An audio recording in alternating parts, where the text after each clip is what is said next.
Hey, son. Oh, hi, tita. Hello po, tita. Hello. It's mommy. You can call me mommy. Okay po. By the way, you can meet with a wedding coordinator and you can tell her all of your concerns if meron pa. Your wedding is ready. Tita, thank you so much. Oh, sorry, mommy. All right, we've already taken care of everything. Wala na kayong gagawin. Mag-relax na lang muna kayo, ha? I really appreciate Okay. everything po. Salamat. Let's go. Let's go. Thanks, Dad. Yeah. Me.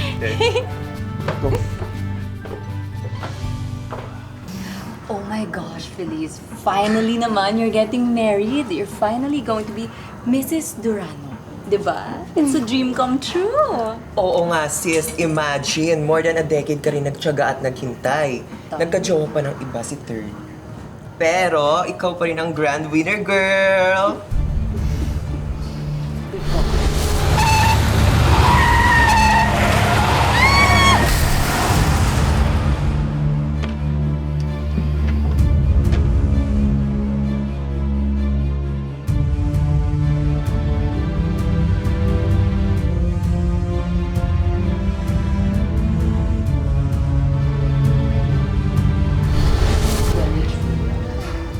Talagang patience is a virtue, divine. Diba? True. Cheers to that.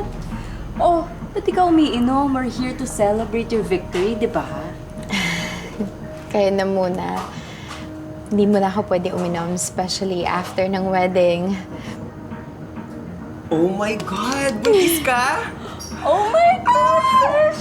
I'm so happy for you. Make it Mrs. Durano ka na nga. May baby on the way pa. Life is so perfect. Thank you. Thank Congrats, sis. you. Thank you. Tayo na lang muna na.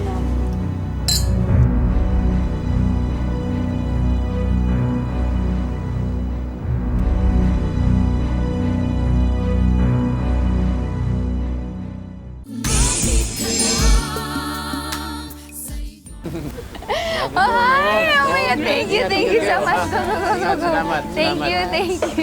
Tawid, brother. Oh my God. Mamaya. I love it. Mamaya, party tayo, ha? Oh, enjoy. Man, ingat. Thank you sa pagpunta. Thank you. I love your Ingat. dress. Ayun, ito, grabe siya, no? Nagulat mo kami, ha? Ay, thank you. Go, go, go. Go inside. No. How are you? Good, I'm happy.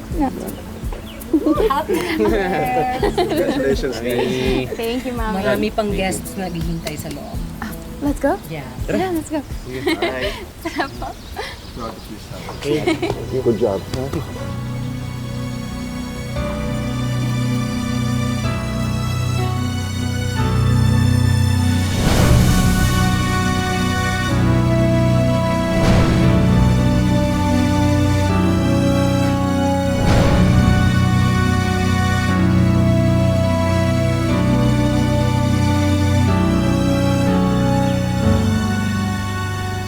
Helena?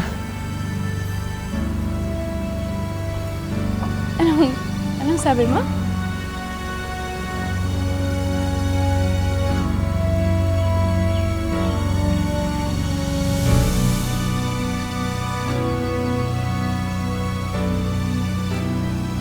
Let's go inside.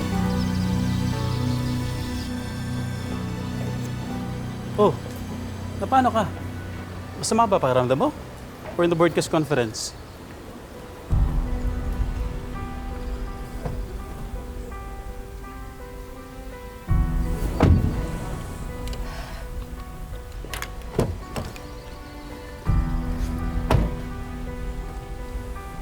Naalala mo nung nasa med school tayo, sinabi ko sa'yo na may isang tao akong pinapangarap na makita.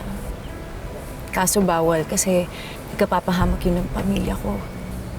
Ito yung sinabi mo na ex mo, di ba? O bakit? Nagkita kayo? All this time, akala ko wala na. Na hindi na magkukross ang landas namin. Kasi ang tagal na eh. Lagpas 10 years na. Halos kasing tagal ng pagkakaibigan natin. It was a forbidden love. Naging estudyante ko siya. Di ko naman sinasadya na mahulog ang loob ko sa kanya. We were in a car accident. Yun yung huling beses na nakita ko siya. Bakit hindi na kayo nagkita? Pinalabas nila kay Third na patay na ako.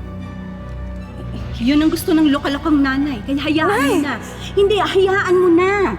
Hayaan mo na. Sabi ng nanay, ito lang ang paraan para makapag-move on yung anak niya. Para magkaroon ng ibang buhay. Anak. Hayaan mo na yun. Ha? Hayaan mo na. Siguro yun na yung pinakamaganda rin mangyayari dahil magkakaroon ng ibang buhay yung anak. Diba? Yung anak nila. At saka, batang-bata pa rin naman talaga si Third. Ha? Hayaan mo. Hindi mo naiintindihan. Makukonsensya yun, Nay. Dadalhin niya yun habang buhay. Uy, di hayaan mo na rin sila. Siguro naman sa panahon ngayon, dapat yung sarili mo na ang iniisip mo, Helena. Tuparin mo na yung pangarap ng tatay mo para sa'yo. Ang maging doktor, yun ang gawin mo. What?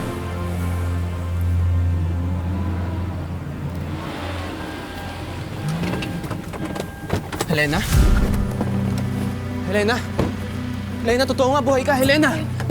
Helena, mag-usap tayo, parang awan mo na, Helena. Buksan mo to! Umalis na tayo. Helena! Bilisan mo.